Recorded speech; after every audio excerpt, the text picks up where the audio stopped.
ვინ არის ეს? ხო.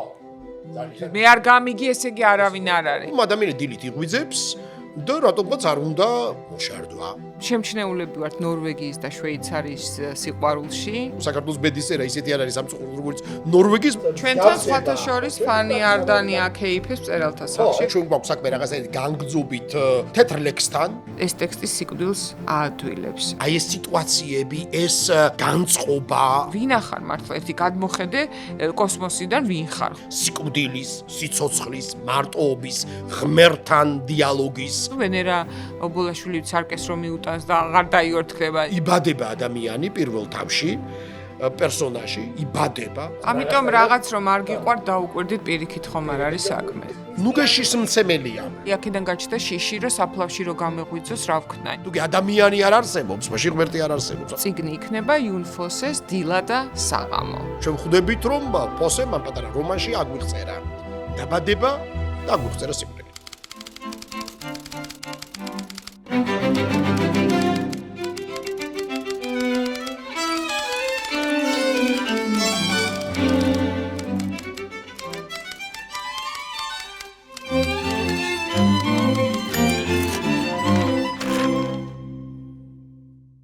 მოგესალმებით ჩვენ საყვარელ არხზე, ისევ მის მინეზე გამოგვიწერეთ, დაგვალაიქეთ, დაგვიკომენტარეთ, როგორ მოგწონთ ის წიგნები, რომელსაც ჩვენ გაჩვენებთ და რა წიგნებს ისრულებდით, რომ წარვადგინოთ. დღეს ჩვენი პოდკასტის ერთი პატარა, მაგრამ ძალიან მნიშვნელოვანი წიგნი იქნება იუნ ფოსეს დილა და საღამო. შემჩნეულები ვართ ნორვეგიის და შვეიცარიის სიყვარულში. დაწინაურდა ეს ორი ქვეყანა ჩვენ პოდკასტებში, მაგრამ პირობას ვდებთ, რომ სხვა ქვეყნებზეც გადავალთ, ხო ლაშა, მაგრამ მოდი ფოსეზე.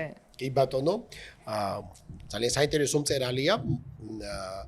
ნორვეგიული ლიტერატურის ერთ-ერთი უკვე ძალიან მნიშვნელოვანი მოვლენაა და ლიტერატურა ვისაც უყვარს, შეუძლებელია რომ ამ პრინციპში არც თუ დიდი მოსახლეობის მქონე ქვეყნის ლიტერატურა არ უყვარდეს, იმიტომ რომ ნორვეგიელები არიან ჰენრიკ იბსენი, დიდი, რომლის რაღაცნაირი მემკვიდრეც არის ლიტერატურული იუნ ფოსეც, იმიტომ რომ ის არა მხოლოდ რომანისტი, არამედ დრამატურგიც არის. რამდენიმე ათეული პიესა აქვს მას დაწერილი და ძალიან საინტერესოა, ამაზეც ვისაუბროთ. ცხადია კონთ ჰამსუნი, ცხადია უკვე თანამედროვე ლიტერატურაში კნაუსგორი, რომელზედაც ჩვენ ვისაუბრეთ. სოჭურის საკმაოდ პოპულარული იყო თავის დროზე ერლენდ ლუც, ნორვეგიელია, ხო, და იუნ ფოსეც. სხვა ავტორებიც არიან. და საინტერესო ავტორები არიან. ვარ ვახსენოთ, თქვათ, ედვარდ գրიგი ან მუნკი ან სხვადასხვა, ანუ ესეთი ტევადი კულტურული კოდებია. მე ვერ მივხვდი რატომ მიყვარს գրიგი ასე ძალიან. ხო, განსაკუთრებულად არ ვიცი. არა, შესანიშნავი კომპოზიტორია. კი, მაგრამ სხვაები შესანიშნავები არიან. კონცერტით შესანიშნავი და ასე შემდეგ, ხო? რაღაცა წინა ცხოვრებაში ნორვეგიელი ვიყავით, ხო, ასე ვიწყნარებ ხოლმე. კი, არა, ჩვენ ვიყვარს ნორვეგიელები. იუნ ფოსი არის ნობელის პრემიის ლაურეატი, პლუს თორსტები 2023 წელს მისცეს მას ნობელის პრემია და ის არის ესეთი უნიკალური რომანების ავტორი. ქართულად გვაქვს ჩვენ უკვე ორი რომანი, სეპტოლოგია, ანუ ეს დიდი ესეთი ეპიკური ნაწარმოებია პრინციპში. და აი ეს რომანი, რომელზედაც ჩვენ ვისაუბრეთ, დილა და საღამო, რომლის თარგმნელი არის თამარ კვიჟინაძე. უაღრესად ნიჭიერი მთარგმნელი, იმიტომ რომ თვითონ ნორვეგიული ენის ისტორია არის ძალიან საინტერესო, იმიტომ რომ ნორვეგია იყო რამდენიმე საუკუნის განმავლობაში დანიის მიერ ანექსირებული, დანიის სამეფოს ნაწილი იყო და დიდი გავლენა მოახდინა ნორვეგულ ενაზე დანიურმა, მაგრამ არის უშუალოდ ნორვეგიული დიალექტებისგან შემდგარი ენა, რომელიც ხო გადაურჩა ნინოშკი, ასე ქვია თურმე, რომელიც გადაურჩა, რომელიც ცდილობს რომ უბრალოდ გათავისუფლოთ ეს ამ დანიური ენობრივი და ისტორიული ექსპანსიისაგან და აი ამ ენაზე წერს სწორედ იუნ ფოსი. ძალიან ბევრ 5 მილიონიან ქვეყანას გვაგონებს, რომელიც თავის ენის გადარჩენას რუსიფიკაცია და საქართველოს ამ მხრივ, საქართველოს ბედისწერა ისეთი არ არის სამწუხაროდ როგორც ნორვეგიის, მაგრამ ამ მხრივ ძალიან მსგავსია. იუნ ფოსეს აი ეს ენა ძალიან მნიშვნელოვანია. კი, თამარ კვიჟინაძეს მეც აქვე ჩაგერთვე, მადლობა მინდა ვუთხრა, იმიტომ რომ კითხვისას მუდმივად გიჩნდება განცდა, რომ თავარი ღირსება ამ ტექსტის არის მისი მელოდიკა, რიტმიკა და ეს რაც უმთავრესი. რომელიც ისე კარგად არის ქართულად შენარჩუნებული, რომელსაც არანაირი საერთო ნორვეგიულ ენასთან არ აქვს. ეს შემხვდა ესეთი განცდა, რომ და რიტმი არის სრულად შენარჩუნებული ბერჰარდის კითხვისას, ტყის ჩეხის, მაია ფანჯიკიძის თარგმან სალამი ჩვენგან და აი აქ კიდევ როცა აი ეს მედიტაციური განწყობა არის შენარჩუნებული და რთულია რა, არ არის ქართული ნორვეგიულთან ეგრე ახლოს რომ ზუსტად გადმოიტანო. ხო, იმიტომ რომ ეს არის უაღრესად პოეტური, პრინციპში ჩვენ გვაქვს საქმე რაღაცა განგრძობით თეთრ ლექსთან, პოეტურია, ლექსია, შეიძლება ასე ითქვას, მიუხედავად პროზაა, თავისი ამბებით, თავისი პერსონაჟებით, თავისი სიტუაციებით და ასე შემდეგ. მაგრამ ის რომ თუნდაც რა დამოკიდებულება აქვს ავტორს სასვენი ნიშნების მიმართ, ასე წერტილს ასვამს და ძალიან იშვიათად რომ კითხვის ნიშანი ან სახელის ნიშანი დასვას და პრინციპში ერთი განგრძობითი ტექსტია და ამიტომაც შეიძლება ითქვას რომ იუმფოსი არ არის ასე ვთქვათ მეგობრული ავტორი თავიდანვე რომელიც თავიდანვე გაგიხსნის თავის კარს და მას დაეწაფები და ისე სწრაფად გადასანსლავ ამ ასე ვთქვათ ყოველგვარი დაკნინების გარეშე რომელიმე მურაკამევით ან ვიღაცა ასეთივით ეს არ არის ისეთი ავტორი რომელიც მოდი უცბად წამიკითხე და შენი საქმე მოითავე ამით არა ეს ავტორია ხო ეს ისეთი ავტორია რომელთანაც ჩვენ უნდა მივიდეთ ჩვენ უნდა მივუხუდეთ მას რიტმს სულისკვეთებას ატმოსფეროს ჩვენ უნდა ვიგრძნოთ ეს ავტორი და ეს ძალიან სერიოზული ავტორია ამ თვალსაზრისით ისევე როგორც შეგვიძლია ხა პრინციპში რაღაცა რაც შეიძლება ის დაუკავშიროთ ძალიან შორეულად მოდერნისტებს აი სწორედ ექსპერიმენტალურობით თხრობის სადაც უკვე წერის მეთოდოლოგიაა სხვაგვარი და ასე შემდეგ და ასე შემდეგ. ეს საერთოდ ძიმის არ ქონა ცოტა ჯოისის ერთ თავსაწყო გვახსენებს მოლიბლომზე. რასაკურველი ან ვულფი იქნება თუ სხვა თუ სხვა. მაგრამ ნუ შეკითხვა ისმის ხოლმე ასეთი რომ ვის გავს იუმფოსე. იმიტომ რომ იუმფოსეს იგივე დრამატურგია იქნება ეს თუ რომანები ხომ აი ვთქვათ განსაკუთრებით ჩვენ როგორც დრამატურგებს პიესების კითხვა გვიყვარს და რამდენი პიესა მაქვს მისი წაკითხული და ყოველთვის არის განცდა რომ ეს ბეკეტია ბეკეტს გავს ჰაროლდ პინტერია იმიტომ რომ ფოსესთან პაუზა და სიჩუმე თხრობის უმნიშვნელოვანესი ფსიქოლოგიური ელემენტია. მაგრამ საბოლოოდ ფოსე გავს ფოსეს და არა პინტერს, არა იბსენს, არა ბეკეტს და ასე შემდეგ. იბსენიც იმიტომ რომ იბსენი ნორვეგიელი რო ხარ როგორ გინდა არ კონდეს გავლენა, მაგრამ ნუ არ არის. არა, ხო, ნუ ფოსი არის უაღრესად ესეთი მარტოსული მოვლენა. მიუხედავად იმისა, ეს ბიოგრაფიული შტრიხია საინტერესო და ის ცხოვრობს ესეთი ნორვეგია იმდენად პატივს სცემს მას, როგორც ავტორს და ეს ნობელამდე მოხდა სხვათაშორის, რომ ის დაასახლეს სპეციალურ სასახლეში, რომელიც არის მეზობლად მეფის სასახლის და თავდენი ძალიან უარყოფდა და არ უნდა იქ ცხოვრება და საბოლოო ჯამში ფაქტობრივად ნორვეგიამ სიყვარულით შეასახლა იმ სასახლეში. მე გამახსენდა ჩვენი მწერალთა სასახლე და ჩემი კოლეგები აქ ასე ვთქვათ რა როგორი ასე ვთქვათ მსგავსება ჩვენთან არდანი აქეიფის მწერალთა სასახლეში. ხო, ეს ძალიან და სპეციალებს კი კარგად ხო ზონდერებიც დაახვედრეს. როგორ გავს ნორვეგიულ რეალობას, ხო. ხო, მაგრამ პრინციპში მე ესე ვიტყოდი და სანამ წიგზე გადავიდოდეთ შეიძლება ეს ვთქვათ ყველა მწერალზე, მაგრამ ფოსეს შემთხვევაში არ ვიცი რამდენად დამეთანხმები, რაღაცნაირად ეს განცდა მაქვს, რომ ეს არის ერთი ტექსტი.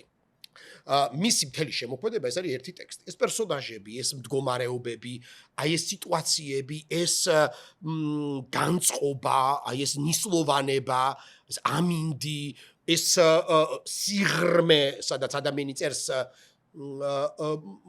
აქტუალურ თემებზე, ოღონდ ეს არ არის სოციალური ტიპის აქტუალურობა, ან პოლიტიკური ტიპის აქტუალურობა, მაგრამ ეს არის ყოველთვის აქტუალური, იმიტომ რომ ეს თემები სიკვდილის, სიცოცხლის, მარტოობის, ღმერთთან დიალოგის, საკუთარ თამთან დიალოგის აქტუალურობით გართულებული თემებია ეს, იმიტომ რომ რაღაცა უნდა თქვა ისეთი, რაც აქამდე არავის თავში აზრად არ მოსულია, მაგრამ გახდით მშობლიური ყველასთვის. აბსოლუტურად. და სხვა შორის დრამატურგია როდესაც დაიწყო მან პიესები, იყო ძალიან არაორდინალური 90-იანი წლებისათვის, 90-იანი წლების ევროპული თეატრი და პრინციპში ესეთი უნივერსალური მოდელი იყო ძალიან სოციალური, ძალიან შიშველი, მათ შორის ქართული ლიტერატურაც 90-იანი წლების არის რაღაცა გამოთავისუფლებული, ხო, თავისი ენით, თავისი რადიკალიზმის, ეპატაჟურობით და ასე შემდეგ, და სოციალური თემატიკით. ფოსეს პირველი პიესები დაწერილია იმ სულისკვეთებით, რაც იგივე ჩვენ ვახსენეთ ეჟენ იონესკოზე. მას არ უყვარდა თეატრი. მან სწორედ იმიტომ დაიწყო პიესების წერა, რომ არ უყვარდა თეატრი. ბუტაფორია რაღაცნაირად რაღაც რომ არ გიყვართ დაუკვირდით პირიქით ხომ არ არის საქმე. და შექმნა ფოსებ თავის. კი, ცხადი. მოკლედ, ეხლა ეს რომანი არის შენახსენი მედიტაცია. მე ვფიქრობ, რომ ეს რომანი რაღაცები პარაბოლა, იგავია, დილა და საღამოა. დაბადება და სიკვდილი, იმიტომ რომ ჯერ არის იბადება ადამიანი პირველ თავში. პერსონაჟი იბადება, ამას თვითონ არ ახსოვს, მაგრამ მამის მოყოლილია, იოჰანესი ხო, იბადება და შემდგომ მეორე ნაწილი იწყება ისე, რომ ადამიანი დილით იღვიძებს და რატომღაც არ უნდა მოშარდვა, მოხუცია ეს ადამიანი, იგივე იოჰანესი. ძალიან სუბუქად გრძობს თავს. და ასე შემდეგ და ასე შემდეგ. და ჩვენ ხვდებით ცნობებში რა მოხდა. ჩვენ ხვდებით, რომ ფოსემ ამ პატარა რომანში აგვიღწერა დაბადება და აგვიღწერა სიკვდილი. და იცი რა, მე არ ვიცოდი სხვათა შორის შენგან გავიგე, რომ ნორვეგიაში შეასახლის სასახლეში, მაგრამ მე მგონი ვიცირითი არის ეს მადლიერება გამოწვეული. ჩვენ ძალიან ბევრი ტექსტი აგვიკითხავს და აქაც განგვიხილია, რაც არის სიკვდილზე, თუნდაც იგივე კნაუსგორის, მაგრამ აქ ჩემ თავში მე პირადად კითხვისას აღმოვაჩინე, რომ ეს ტექსტი სიკვდილს აადვილებს. აი ამ თავისი სიმშვიდით, ჰარმონიულობით, რაღაც მიჯნაზე ყოფნის ბუნებრიობით და თითქოს ისე ძალიან აღარ გეშინია. და შეიძლება ზუსტად ამის მადლიერია ნორვეგიელი ხალხი, რომ ეს არის ნუგეში სიკვდილის წინ. და რომ სიკვდილი არ არის ისეთი საშინელი რაღაც, როგორიც ადამიანს წარმოუდგენია ყოველდღიურ ცხოვრებაში შეიძლება, ხო? რაღაც შვიდია, აი ეს ნავები, ეს ნორვეგიული ლანდშაფტი, ეს მეთევზე მეგობართან დამშვიდობებას და მასთან ერთად ყოფნაც და მის გარეშე რომელიც უკვე გარდაცვლილია და აი ეს არის ყველაფერი სარკის ეფექტია, გუბე, მდინარე, წყალი და მეგობართან სიკვდილი ხომ არ არის მეგობართან შეხვედრა სულაც, ხო? და ამ ხრივ ვიტყოდი, რომ ცინიზმის, ირონიის და დაამღლელი თვითრეფლექსიის და მუდმივ ევროპულ დაისე წიგნების ბლომად დიდი დოზით მიღების შემდეგ ნამდვილი შვება, მიუხედავად იმისა, რომ ეს არ არის ადვილი ტექსტი, შენ თქმის არ იყოს, ახლა თვითფრინავში წასაკითხი ტექსტი არ არის ნამდვილად, მაგრამ მას მოაქვს დიდი, როგორც იტყვიან, peace of mind, სულიერი სიმშვიდე, მისვლა სამყაროს ლოგიკურობასთან, ჰარმონიზაციასთან და ასე შემდეგ. ანუ შენ იაზრებ, რომ სიკვდილი არის აბსოლუტურად ბუნებრივი, ლოგიკური დასასრული, რომელიც არც უნდა გეშინოდეს. დაბადება უფრო რაღაცნაირი ტრაგიკულია. მე მეგონა კი და მე რადგან გახსოვს თხოვე, რომ საერთოდ არაფერი არ მითხრა, რომ და თავიდან მეგონა, რომ აი ხლა ეს ბავშვი, ალბათ დედა მოკვდება, სხვაგან წავედი. და მე ხვდები, რომ ეს არის აბსოლუტურად სხვა თემაზე, ადამიანი იბადება ტირილით, ტანჯვით, მას ტკივა, გადის იმ გზებს, რამდენიმე ბრუნს და ეს არის თურმე საოცრად ტკივნეული, როცა ადამიანი იბადება და სიკვდილი არის პირიქით. და არის უმტკივნეულო პროცესი.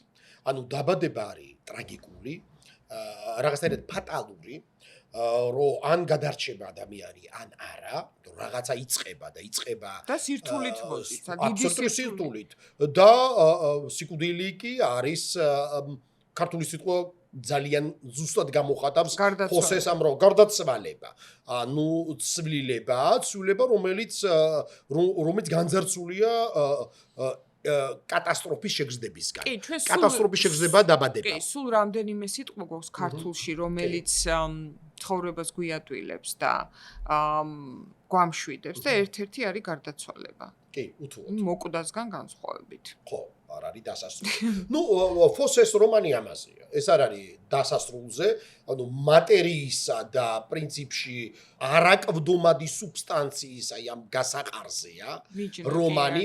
მე ვიხსენებდი სხვათა შორის, აი არ ვიცი, შეთანაც მინდა ამაზე ვისაუბრო, რა რომანებში მაქვს წაკითხული ესეთი დაბადების აღწერა და ბევრია ასეთი.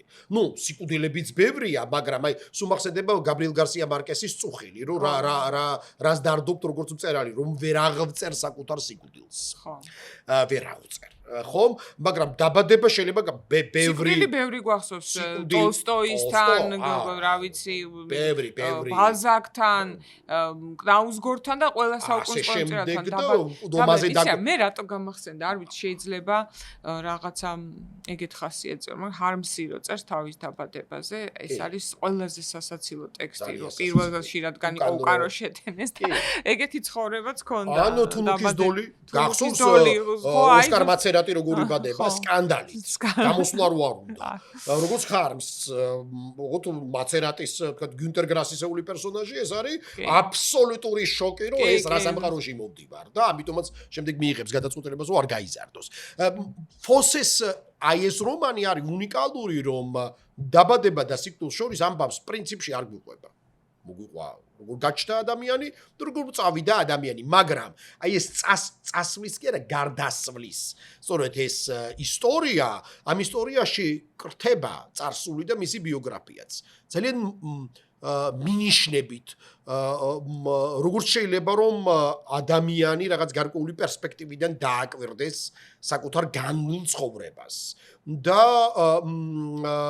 მას არ კონდეს არავითარ შემთხვევაში დასასრულის განცდა და აქ მოდი ესე ვთქვა ახლა გადავიდეთ კულტურის ნაწილია თუ ამ კონკრეტული მწერლის იმიტომ რომ მაგალითად კნაუსგორთან ეს სიკვდილი არის მაშოკირებლად დეტალურად ფიზიოლოგიური და ძალიან შემაწუხებელი იცი რა მე ვფიქრობ რომ ფოსე ქმნის ეს თანამედროვე ტექსტია თანამედროვე სიტუაცია მაგრამ ის ქმნის მითს ეს მითოლოგიური, ამიტომაც არის იგავული. ამიტომაც მომინდა რომ ეგრე იყოს, როგორც იქ წერია. ნეტა და სკანდინავიური. აი ეს გიჩდება, ესია. ნუ აქვე უნდა ვთქვათ რომ ფოსე თავს მიიჩნევს და ასეც ამბობს რომ არის ქრისტიანი, მისტიკოსი და ცხადია აქ არ გულისხმობს და თუნდაც ამ გარდაცვალებაში არანაირი კიჩურობა არ იპარება და ვერც გაიპარება ამ თვალსაზრისით რომ ეხლა რაღაცა 90 წლების მოჩვენება ფილმი რო იყო გახსოვს ხო ეხლა აქაც დამასწარი მინდოდა შენთვის მომეყოლა ანეკდოტი ტირეს გაუმარჯოს სადღეგრძელ უფრო სწორად ტირე არის რაც ფოსეს აინტერესებს არაინტერესებს აი ის შუაში დაბადებასა და სიკვდილს შორის ტირეს გაუმარჯოს ეს იყო ეს კიჩიზაცია ამ ცხოვრებაში ხო და აბსოლუტურად და მისი რელიგიურობა სწორედ ეს სეპტოლოგია რომელიც ასევე მისი ერთ-ერთი უმნიშვნელოვანესი ტექსტია და დიდი ტექსტია ასევე მრავალტომეულია ეთქობეს ნორვეგიელებს უყვართ ასეთი ეპიკური ტილოების დაწერა სეპტოლოგია პირდაპირ შენა ამიტომაც დასაწყისში ახსენე ასევე თამარ კუჟინაძის თარგმნილია მუდმივად ხვდება რეფრენად ლოცვა ან ეს არის ლათინური მამაოჩვენო ან ეს არის იესოს ლოცვა და ეს არის როგორც რიტმის ასევე როგორ შეიძლება წავიკითხოთ ეს არის გარკვეული meditatiuri, ritmuli ჩაღრმავება პროტაგონისტის, რომელიც იქაც უცნაური მოდელია, დუალურია, იმიტომ რომ ორ ადამიანს ქვია ერთ-იგივე სახელი და როდის მიყვება და ვინ არის ამის გარკვევა პრინციპში რთულია და დიდად აუცილებელიც არ არის. აი აქ ესეთი ლოცვის მდგომარეობა პირდაპირ მნიშვნელობით არ არის, მაგრამ არის მეტაფიზიკური მდგომარეობა. ეხლა არ ვიცი როგორც მეცნიერი რა სიტყვი ამას. იცი რა ხალხმა დაიჯერა სასრულია მატერია. მეძახი გონიათ რომ მართლა ბიოლოგი ვარ და არ არის ასე. რო ხარ და ხარ ეკიპიც. იმიტომ რომ ჩვენმა მსმენელმა არ იცის უამრავი ადამიანი შენ გირეკავს რეცეპტების დასადგენად. გარკვეული მართლა ყოველგვარი ეს არის ხუმრობა. სიკვდილი იცი რა არის ერთი რაც ვიცით რომ ამაზე დარწმუნებით საუბარი არის იბრიყვე. რა არის იმიტომ რომ არ არის დადგენილი.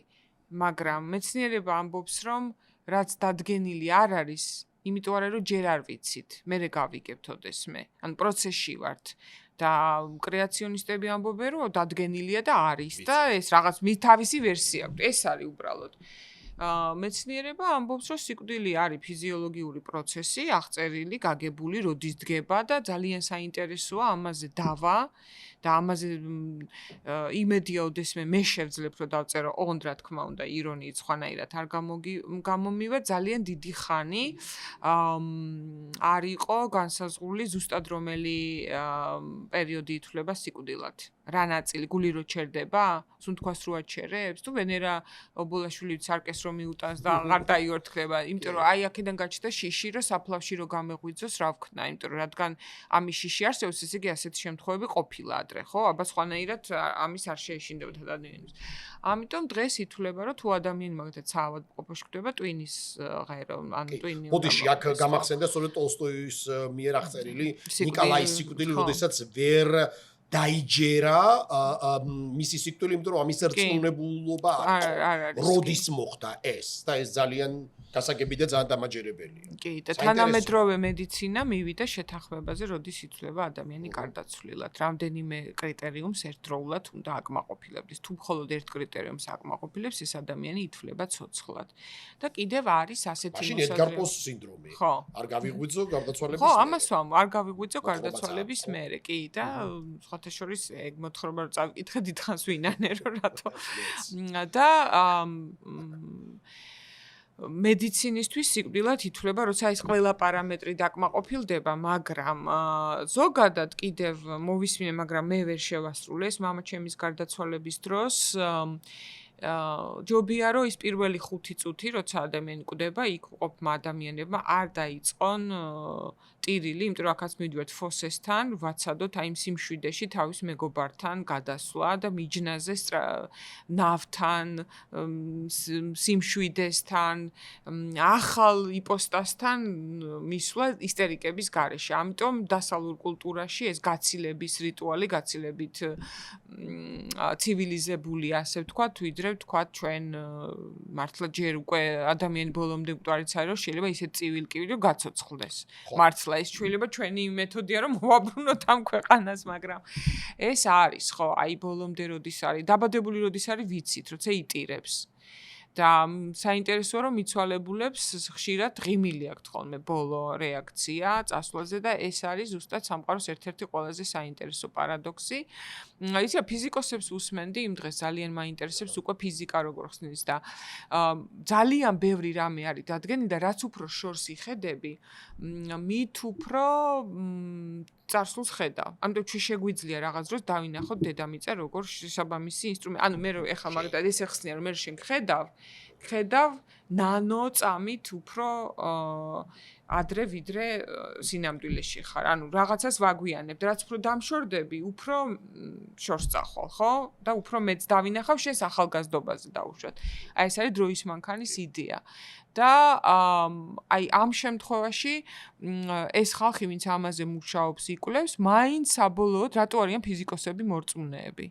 დიდწილად, თქო აქ არ იგულისხმება მეუფე იაშასთან ან ამასთან კონტაქტი და ბიბლიის არასწორი გაგება და იობის წიგნის არწაკითხვის გარეშე რაღაც ბოროტებების კეთება. აქ სხვა რაღაც იგულისხმება მორწმუნეობაში. არ აქვს პასუხი რა იყო სულთავიდან. რისი მატრიცა, ვინ შექმნა, ვისი პროექტია, რაღაცას იკვლევ აი ამ შენს სამყაროში, ატმოსფეროში, ბოლოს ვინ არის? კი, ბოლოს ვინ არის ამ ყველაფერზე პასუხისმგებელი, იმიტომ რომ აი ეს. და ეს ამას მაინც მიყავხარ იმაზე, რომ თუ ბრიყვი არ ხარ, არ უნდა ილაპარაკო, რომ ზუსტად რაღაც იცი. მაგრამ აქ შემოდის მეორე აზრი, აი ფოსესთან იცი რა მომწონს, რომ იმას კი გიმტკიცებს, რომ შენ იმდენად მნიშვნელოვანი და იმდენად ზეციური არსება ხარ, ვინ ახარ მართლა ერთი გადმოხედე კოსმოსიდან ვინ ხარ, ხო? რაღაცა ჭყიპა დადიხარ სხვა ორგანიზმებთან ერთად, რომ აი ჩვენ შეუძლებელია რომ დავსრულდეთ. ჩვენ ყოველთვის ვიქნები და მარადიულები ვართ, რაც შეუძლებელია, ხო? ასე თუ შეხედავ. მაგრამ აი ეს მოდელი, რომელსაც ფოსე გვთავაზობს და რატომღაც მომინდა რომ ვიყო ახალგაზრდა, ჰამაკში, მთვარის შუქზე, სიჩუმეში, სიმშვიდეში და აი ამ ქაოსში მადლობელი ვარ რომ შენ მირჩი ამ წიგნის საკითხვა, იმიტომ რომ ძალიან მნიშვნელოვანია რაღაც სიმშვიდესთან მისვლა. და ის რაც მე მომწონს, იმას არ მიყავხარ არც ბიოლოგიას და არც ახალ არ იქა რა გამანადგურებელი არახს მოიგონებენ ამაზე ნიუსების კითხვა და ვინ ვის ამოხოცავს და ბოლო ვინ წინა ვინ იქნება ამომწყდრებიდან და მეოთხე მსოფლიო ომი რო ჯუხა ამაზე კითხვისგან დისტანცირება გჭირდება ამოსუნთქვა და გადატვირთვა და ეს წიგნი ჩემთვის იყო ზუსტად ეს ქრისტიანული ნუგეში რთულ დროს როდესაც უნდა დაჯდე და წაიკითხო რომ მნიშვნელოვანი არც დაბადება და არც სიკვდილი სინამდვილეში და უნდა მიიღო ეს რაღაცნაირი დათმენით, ის ტკივილიც დაბადების და წასვლის სევდაც, ასე ვთქვათ. იმიტომ რომ იქ შეიძლება მართლა შენი მეგობარი პეტერი გელოდებოდეს, ხო? და იმიტომ რომ რა ვიცი, იუჰანესის გარდაცვლილი ცოლი, რომელიც იქ ხო, და სტიქსის მეტაფორაა. კი, და აი ეს ტვინს ხო გარშემო ელექტრომაგნიტური ველი აქვს და გულსაც. და შეიძლება რჩება ეს სადღაც და ზუსტად აი ასე დაძრწის მერე სამყაროში და ტოვებს ინფორმაციას. ხო, და როგორი ზუსტად არის. და თვითონ თან ფოსემ ბედნიერი კაცია დატოვა თავისი თავი ტექსტებით სამუდამოდ. შეუძლია სიკვდილის არ ეშინოდეს. და ძალიან გასაგებია, რაც შენ თქვი, სწორედ ის მისი სიმშვიდე აი ამ სამყაროსი. და აბსოლუტურად გასაგებია, რატო შეიძლება გამოერჩია შვედეთის ნობელის კომიტეტს. მიუხედავად რომ ბოლო-ბოლო ეს საერთოდ არ არის მნიშვნელოვანი.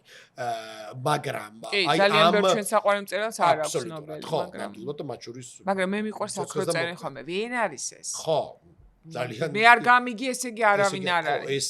ეს სინამდვილეში სწორედ ეს პაუზის სიჩუმის და საკუთარ თავში ჩაღრმავებულობის ავტორია.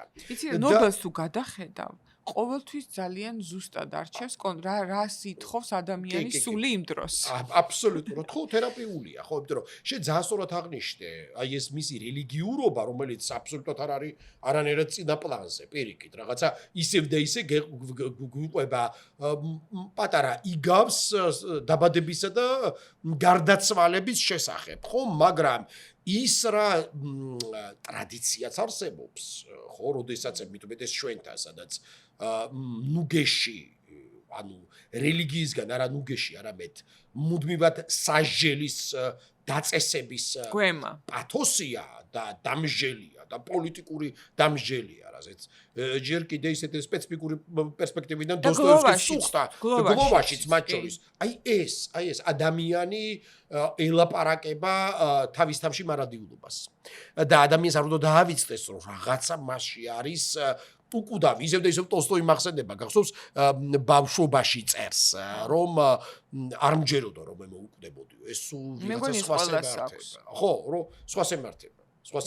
და თუ გახსენდება ერთი რუსულიან ქართული ტექსტი მაინც, რომელიც აი ასეთი მშვიდი და მედიტატიურია, ხო? ეს მართლმადიდებლობის გავლენა, რომ აქ არის აი შემზარავი, მიქელა უნდა კონდეს და პლატონოვის ტექსტი და ივან ილიჩის სიკვდილი და ანუ არ არის ხო, და არ არის თან ჩვენი ტექსტები ამ ხრივ, აი რაღაცა გლოვა და სწორად ახსენე სიტყვა სასჯელი, სულ პირდაპირ მოწოდებული ხარო გვემა, თვითგვემა და სასჯელი მუდმივად. რომ ეს არის განაჩენი. რო სიცოცხლე ეს არის განაჩენი და სიკვდილიც არის განაჩენი. აი ამისგან არის თავისუფალი ეს. ამიტომ მაგალითად იაპონიაში ვერ მოიკიდა ფეხი ქრისტიანობისა ესეთ მასიურად გავრცელება ვერ მოხერხდა მიუხედავად ძალადობრივი მცდელობებისა, იმიტომ რომ სიკვდილთან დამოკიდებულება განსაზღვრავს თურმე რომელი რელიგიისკენ გაგიჩნდება ტოლვა და იაპონელი ავტორი, ქრისტიანი იაპონელი ავტორები, აი ამ ასე ვთქვათ ქრისტიანობის ამ ტრადიციას ძალიან სპეციფიკურ ფორმას უძებნიან. ხო, კი. აკუდაკავა, ხო? სადაც აი ამ ინსტიტუციონალური აკუდაკავა ეხლა რა თქმა უნდა ჰესეს მეგობარი უფრო ავიდრე ფენძაბუროეს მისი ქრისტიანობა, უფრო ქრისტიანობაა შეიძლება ასე ვთქვას, ბანალურად. მაგრამ იცი რა არის, შენ აი ეს რაც ახსენე, ის ისტერიკა აი ეს კატასტროფის დასრულების კატასტროფის განცდა და ძალიან ადამიანურია რა თქმა უნდა. ალბათ ესეთი ევროპული ტრადიციის ნაწილია და მათ შორის ახლა ერთ-ერთი ყველაზე ავტორიტეტული ტექსტი და საინტერესო ტექსტი ფილოსოფიური არის სოკრატეს წასვლის ტექსტი, ხო? ფედონი, სადაც პლატონის ერთ-ერთი უმნიშვნელოვანესი დიალოგი, სადაც სოკრატეს ათენი მიურჩის სიკვდილს, ის დალევს ციკუტას, აი ამ შხამს, ხო, მან თავი უნდა მოიკლას, რომ ათენი არავის არ კლავს. ხო, მაგრამ ეს მკვლელობა დიდ ყველა ქვითინებს, ქსენოფონი ასე აღწერს, პლატონი ასე აღწერს, ყველანი ქვითინებენ, იმიტომ რომ მათი მასწავლებელია სოკრატე და სოკრატე მათ ამშვიდებს. აი ეს ნუგეში რომ არ სრულდება და ნეტარი ავგუსტინეც ამშვიდებს. მათ შორის, მაგრამ ნუ სოკრატე ხო ქრისტიანობამდელი ტრადიცია. ხო, მაგრამ აი სოკრატიანული სიმშვიდეა. და პლატონი უკვე როგორც მწერალი იწყებს აღწერას ფიზიკურად რა ემართება. გასულს ფეხები დავინახეთ როგორ გაუქვავდა, გაულურჯდა და სხვა და ანუ სიკვდილმა მისი სხეული ქვევიდან ზევით დაიწყო. ასე იწყება სინამდვილეშიც. ხო, პლატონი ასე აღწერს. მაგრამ სოკრატემ შვიდია და ყველა სხვაც უდათ არის. ყველა სხვას ჯერა რომ იმიტომ რომ თავის მომავალს ტირის ყველა ამ დროს და არა იმ ადამიანს. არა სოკრატეს, კი. ეს ნუგეში იმას აღარ შეუძლია უკვე ამის ტირილი. ხო. ეს დასტირის როგორც წესი ადამიანი დასტირის საკუთარ თავს. ცხადი. პირდაპირ ან იმას რომ ვეღარ ნახავს და მოენატრება მიცვალებული, ან იმას რომ იცოდოა რომ ვერ შეესწრება ამ ქვეყნას, აი სულ მახსენდება ბუნუელს როგორ უნდა და გაზეთი რა ყოფილიყო საიქიოში. აწეცე ერთხელ დავიღვიძო და გაზეთები სიტყვები გახსოვს მადლობა ღმერთს რომ ათეისტი ვარ. მადლობა ღმერთს რომ ათეისტი ვარ. აი მიდი და გაიგე რა გულისხმობს ხო. ღვთის მადლით ათეისტი ვარ ხო. ხო. და ხო გაზეთები უნდა და ჩვენი ცნობის მოყარეობა ცნობის მოყარეობა ის რაც გვაიძულებს, კი არა და გვაიძულებს ვინატროთ რომ ვიყოთ დიდხანს რომ ნახოთ რა მოხდება. და ხო, ამიტომ აი ეს ფოსე აი აქ გვახედებს ამ ყველაზე იდუმალში და ყველაზე საინტერესო. ხო, მე სულ მქონდა ეს სიტყვა თავში, რომ რა კარგია ამ ტექსტის ძალიან ნელა კითხვა, თარგმნელისა და მწერლის ტემპში და მათი პატივისცემით შენარჩუნებაი ამ განწყობის, რაც გულისხმობს რომ ეს არ არის მართლა რაღაც გადარბენაზე უცებ რაღაც fast food ლიტერატურა და ნუგეში, რაც ასე გვჭირდება რთულ დროს. ჩვენ ახლა ცოტა ჩვენი ტრადიცია არ ვიცი თუ ზოგადად ადამიანების ცოტა კიდე უფრო ვიტანჯავთ თავს, აი რომ ვუყურებ ხო კიდე ვუბრუნდებით იმ წიგნებს, სადაც არის ეს პრეაპოკალიფსური განწყობები, რომ არაფერი ჩვენ არ გვეშველება, რომ არადა სინამდვილეში ხო ეს არავინ არ იცის, მიუხედავად რომ ისტორია ციკლურია, ის არის ასევე მომენტუმის ამბავიც და ნებისმიერ სიტუაციაში ნებისმიერ დროს შეიძლება რადიკალურად შეიცვალოს ყველაფერი, მაგრამ აი მივხვდი რომ ხანდახან აი ასეთი ტექსტი გაბრუნებს ნორმალურად. საკუთარ თავთან, სინამდვილეში, იმიტომ რომ ის ყველაფერი რაც გაგდებს შოქში და რაც ქმნის ჩვენი ეპოქის ისტერიკას და შემდეგ აი ამდენი შფოთვა, ამდენი პანიკურობა, სტრესები და სხვა, ეს ხომ ობიექტურად გარედან მოსული დრამებია, რომლის გადახარშვასაც, ასე ვთქვათ, უხეშად რომ ვთქვათ, ვერ ვახერხებთ. და ფოსემ ეს ნაწილი ამოიღო, იმიტომ რომ ეს არ არის მნიშვნელოვანი. აბსოლუტურად არ არის. ამიტომ ფოსემ გაგვახსენა ვართ. კი. ორი მნიშვნელოვანი მომენტი, რომელსაც ვერ აღწერთ და ერთი არ გვახსოვს და ძალიან პასუხგაუცემელი კითხვაა ჩემთვის, რატო არსებობს სამწლამდე ამნეზია ყველასთვის. ანუ რატომ არ გვახსოვს ჩვენი თავი ყველაზე რთულ მომენტში, როცა ვიბადებით. სიკვდილს ვერ აღწერთ, როგორც ჩვენ თქვი მარკესმა თქვა, რომ აღარ გვაქვს ამის ფიზიკური საშუალება, დაბადება კიდე გვავიწყდება სპეციალურად. ტვინში არის მექანიზმი, რომელიც გავიწყებს დაბადების ტკივილს. იმიტომ რომ შეიძლება იმდენად აუტანელია ეს ტკივილი, რომ აუცილებლად უნდა დაივიწყო. ბრძოლით მოდის ადამიანი. ეს ბრძოლაა დრამატული. ტირილი, თუ არ იტირე, ესე იგი არც დაიბადე, უკვე მოკვდე. ხმა, ხო. და აი ეს წასვლა, გადასვლა სინამდვილეში ხომ ფოსე ალბათ არ გვიყვება სულის მოგზაურობაზე, ესე პირდაპირ მიშობ. არა, რა თქმა უნდა. ის რეფლექსირებს. მთელი ეს პატარა რომანი, ეს არის იოჰანესის რაღაცა პროეცირება ბიოგრაფიის განვლილი. მისი ქალიშვილის ეპიზოდი, ხო, როგორი საინტერესოა.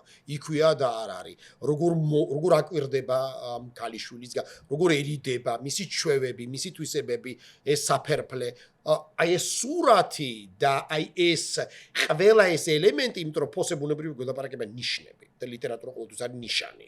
ხომ აი ეს ნიშნები არის გარკვეული კოდები ფილოსოფიური, რომ ჩვენ დავდუმდეთ და დავფიქრდეთ ზოგჯერ სამყარო ზოგჯერ კიდე უმეტესწილად სამყარო გვაბნევს თავისი ხმაურიანი ილუზორულობით, აი ამ მაიათი ილუზიით სწორედაც და აი სათხარში აი პოსი ამაზე გველაპარაკება.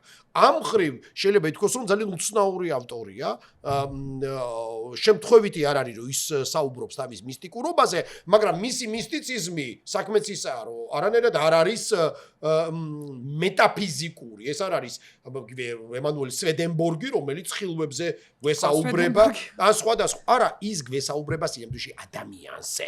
ხომ იქ იგივე სეპტოლოგიაში აუცილებლად შენც გირჩევდა ჩვენს მსმენელსაც რომ ამ ციკსაც გადახედონ, მაისტერ ეკჰარტს ახსენებს, რომ ღმერთზე საუბრობს. იქ ვისაუბარია, რომ თქვა ადამიანისა და ღმერთის, აი ეს გარკვეულ დიალოგზეა და ეკჰარტისეული იდეა, რომ ღმერთი არ არსებობს, თუკი მე არ ვარსებობ. თუკი ადამიანი არ არსებობს, მაშინ ღმერთი არ არსებობს. ანუ ადამიანის არსებობა გასაღები სამყაროსთვის, ხო? ნებისმიერ შემთხვევაში. და აი ვინ არის ეს ადამიანი? და ამას ამბობს მე მეცნიერება ზუსტად. რომ ადამიანები არსებობენ, ჩვენ ვართ ვიბრაციები, ჩვენ ერთმანეთს ვხედავთ, იმიტომ რომ ერთმანეთის არსებობას უნდა ვაღიაროთ. თუ არავინ დაგინახა, არ ცხარ. თურმეს როგორი რთულია? რთულია რა თქმა უნდა ასახსნელად ეს კვანტურობები და რომ არა, მაგას არ გულისხმობ, ვაღიაროთ ერთმანეთი. რომ ადამიანმა აღიაროს თავისი და მოიხელოს. ეს თავისთავად ფილოსოფიურად მოხდით, მაგრამ ხო ეს უნდა გახსოვდეს ადამიანს, რომ ხარ იმიტომ რომ ხედავენ სხვები და უნდა დაინახოს საკუთარი თავი. მათ შორის საკუთარი თავის ვერ დანახვაც ნიშნავს პიროვნულ გაქრობას და ის ადამიანები, რომლებიც დღეს თქვათ, ჩადიან ხოლმე რაღაც მასშტაბურ ბოროტებას, გონია რომ დაკარგეს პირველ რიგში ეს უნარი, გვერდიდან შეხედონ და აღიქვან საკუთარი თავი და იცოდნენ რომელი თარიღებია ყველაზე მნიშვნელოვანი და ეს რაც ახსენეს, ხმაურის ილუზორულობა, ხო? ხანდახან დიდი ტრაგედიები საკაცობრიო ხდება, იმიტომ რომ დაფიქრდე რა არის მნიშვნელოვანი და რა არის მთავარი. ნორვეგიაში სხვა შორის არის სოფლები, მე მახსოვს ძალიან რომ დავიღალე თბილისური, აი რაღაც დიდი ვაკხანალის პერიოდში, თქვი რომ ნორვეგიაში წავიდოდი, ნორვეგიის იმ სოფლებში, სადაც სულ დღე და მე სულ ღამეა, ხო? ამაზე ასეთი პასუხი მივიღე, რომ ეხო სიკვდილის მერეც იქნება ეს მუდმივი უცვლელი პეიზაჟი, არაფერი არ იცვლება, მაგრამ მე მაინც ნორვეგია სხვანაირად აღვიქვამ. ჩემთვის ეს არ არის მოწყენილობის. არც შვედეთის ფიორდები და არც ნორვეგიის სოფლები და ადგილები არ არის მოწყენილობისა და რაღაც არაფრის კეთებისა და გარინდების ადგილი. აი გარინდების ადგილია, სადაც უნდა მიხვდე ზუსტადაც იმას, რასაც ფოსესთან მკითხულობ. ხო, განრიდების, სადაც მოვლენების ეპოქაში ძალიან ჭარბია. გადავსებულია მოვლენები, რომ ტრანსპორტის ხმაურია მოვლენები. აბსოლუტურად. და მაგრამ ეს გადაღლას ნიშნავს მასეთ ადგილზე რო გინდა მოხვდე სადაც ტბაში ჩაიხედები და იქ დაინახავ. იმიტომ ძალიან რთულია ცხოვრება ისტორიის სახელმძღვანელოში. კი. ჩვენთან პირდაპირ ისტორიის სახელმძღვანელოში. ასე რომ მეც ვფიქრობ ჩვენი დასტრესილი მაყურებელი ერთი საღამო დაახლოებით პატარა წიგნია, მაგრამ ნელა ძალიან ნელა გრილ საღამოს დაჯდეთ და საკუთარ თავს სცეთ ნუგეში ამ ტექსტით. გემშვიდობებით, დიდი მადლობა გამოყვებით მის მინეზე და ლაიქეთ ჩვენი პოდკასტი და ყველა პოდკასტი, რომელიც ამ ჩვენს აღსედევს და ვისაუბროთ წიგნებზე. და მომავალშიც მალე დადგეს დრო, როცა წიგნები იქნება ყველაზე სასიამოვნო სალაპარაკო თემა. არა მხოლოდ აქტუალური თავს რო ვიმართლებთ ხოლმე, რომ აი აქტუალურ წიგნზე, არამედ სასიამოვნოც. გემშვიდობებით მომავალ წიგნამდე.